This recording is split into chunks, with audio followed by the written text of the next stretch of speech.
Zach Jordan, voters hear how important it is to go to the polls and make their votes count. But the truth is, you and your fellow Americans won't elect the next president of the United States. That duty falls to the people who represent you in the Electoral College. Established in Article 2 of the Constitution, by which the president and vice president are elected, the Electoral College serves as a compromise between the election of the president by a congressional vote and by the popular vote of the citizen. The purpose of the Electoral College is very important. If we only elected presidents by the number of voters, the number of votes received, all the major cities, in the states would determine who the president is.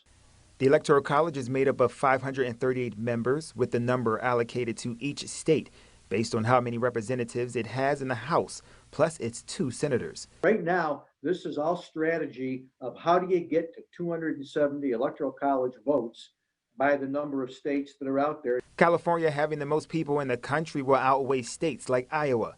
This counterbalances each vote so smaller states can take part in the process. The Electoral College was used so every state, all 50 states, get a voice in the election of the president. Part of a presidential candidate's campaign strategy is drawing a map of states the candidate can and must win to gather those 270 crucial votes. So what you do when you're running, you determine where your votes are, where your strength is, and you play to those states. If no presidential candidate receives 270 or more electoral votes in the count, the 12th Amendment directs the House to decide the presidential election.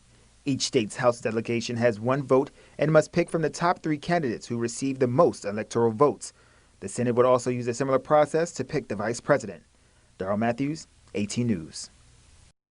Now, over the years, there have been calls to do away with or reform the complex Electoral College, which would take a constitutional amendment to abolish, an unlikely move because of how difficult it is to pass and ratify constitutional changes. Live in the studio, Darrell Matthews, 18 News.